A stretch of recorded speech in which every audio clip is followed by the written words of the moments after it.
المسجد الحرام الى المسجد الاقصى. عجیب بات ہے، قدم قدم پر حکم سواری رہی. ذرا سا اشارہ کیا تھا انہوں نے، اب ہم سے پورا سمجھنا. براق کیا کون سی سواری آئی تھی؟ براق کس سے مشتق ہے؟ برق سے. برقی پنکھا تیز چلتا ہو، وہ کہیں تو کئی پر ہے، بغیر بٹن دبائے ہوئے اور روکے ہوئے پچڑ نہیں سکتے بھی گئے. اور ایک پر دوسرے کو بھی کہتے ہیں وہ کیا ہے، وہ کیا ہے، ذرا اس کی تیز رفتاری دیکھو. ارے برق اسے بھی کہتے ہیں جب بادل گرجتا ہے اور بجلی گرتی ہے، کتنی دیر لگتی ہے اس کے آنے اور جانے میں. یہ برق کی رفتار ہے. اور وہ تو براق تھا، حد نظر پر اس کا ایک قدم پڑتا تھا. چلے اور اس طرح گزرے سے پہلے لاجوردی سے فضا میں تیر جائے جس طرح بجلی کی کار کی رفتار یہ تھی. حد نگاہ پہ اس کا قدم پڑتا تھا. اور جب وہاں پہنچے تو جناب آدم سے لے کر کے جناب عیسیٰ تک سارے نبی اس دربار میں کھڑے تھے.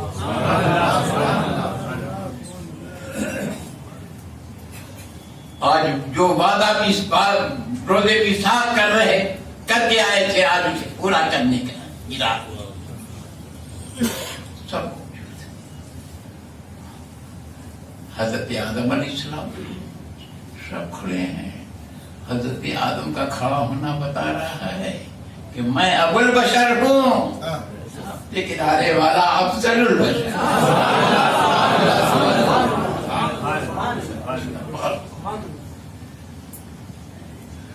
یہ وہ ہیں انبیاء اور یہ وہ ہیں رسول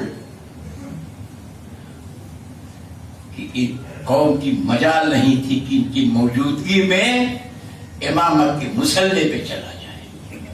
قوم کی جرأت نہیں تھی ان کی موجودگی میں امامت کے مصلے پہ چلا جائے.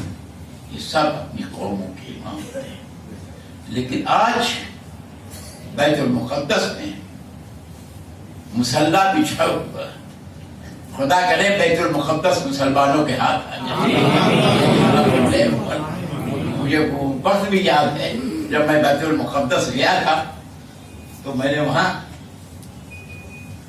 ظہر کی نماز کی امامت کی. خالد کا ٹور تھا، یوسف میرے ساتھ تھا. میں نے ظہر کی نماز پڑھائی تھی.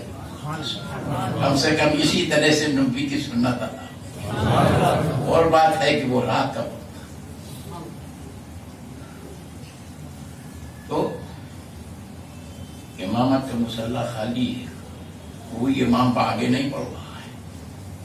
میرے نبی براق سے اترے، استقبال کو سارے انبیاء کھڑے ہیں.